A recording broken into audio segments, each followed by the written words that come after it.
Le roi était malade, depuis déjà longtemps, et rien ne pouvait le guérir. Les médecins désespérés dirent au roi: Sire, il y a peut-être une solution. Buvez du lait d'une lionne. Mais allez-y, dit le roi, allez chercher du lait de lionne. Mais les lions, ils ont de grandes dents, de grandes griffes, et ils peuvent attaquer les hommes. Alors tout le monde recula. Alors le roi dit: Celui qui me ramène du lait de lionne, je le ferai premier vizir. Vizir veut dire premier ministre de nos pays. Mais les gens eurent quand même peur et reculèrent. Sauf un qui dit: Sire, d'accord, je veux bien. Vous me promettez que je serai vizir? Oui, dit le roi. Je le jure devant toute la cour ici présente. Alors donnez-moi d'abord 20 chèvres. Le roi lui donna les 20 chèvres. L'homme partit jusqu'à l'antre des lions. Il remarqua bientôt 2 lionceaux qui jouaient tout près de leur mère. Alors l'homme jeta 2 chèvres à la lionne, qui les mangea tellement elle avait faim. Le lendemain, il fit pareil. Il jeta de nouveau 2 chèvres, que la lionne mangea tout de suite. Le troisième jour, il se montra. La lionne le regardait d'un air prêt à l'attaquer. Alors il lui jeta encore 2 chèvres. Le quatrième jour, il se montra un peu plus longtemps. Le cinquième pareil. La lionne commençait à s'habituer à sa présence. Le sixième jour, il s'approcha des lionceaux. Le septième, il joua avec eux. Le huitième, il s'approcha de la lionne. Mais la lionne se laissait faire, puisque chaque fois elle avait 2 chèvres à manger. Le neuvième jour, il caressa la lionne et les lionceaux, joua beaucoup avec eux.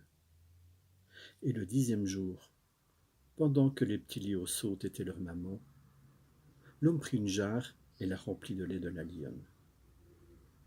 Ensuite, il repartit tout content pour être vizir, comme le roi lui avait promis. En chemin, il s'arrêta près d'un arbre et s'endormit. Alors là, les organes de son corps commencèrent à parler entre eux. Les mains se réjouissèrent, elle dit: Grâce à moi, nous allons devenir vizir. Oh là, dit les pieds. Mais pas question.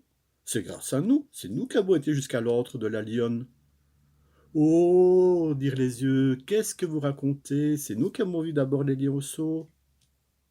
Et tous les organes commencèrent à se disputer. Puis la langue intervient. Hé, c'est moi la chef ici. Oh, dirent les autres organes, qu'est-ce que tu racontes? Ils éclatèrent tous de rire. Ce n'est pas possible, toi, la langue. Mais tu es enfermé dans la bouche, et tu as les dents pour te protéger, ainsi que les lèvres. Tu ne peux pas être la chef. Ah, vous croyez ça? Eh bien, vous allez voir. L'homme se réveilla et retourna au palais du roi. Le roi lui dit: Alors tu as le lait, tu as le lait? Oui, dit l'homme. J'ai le lait de la chienne. Comment ça, de la chienne? J'ai demandé du lait de la lionne. Qu'est-ce que ça veut dire? Jetez-le en prison, demain on va l'exécuter.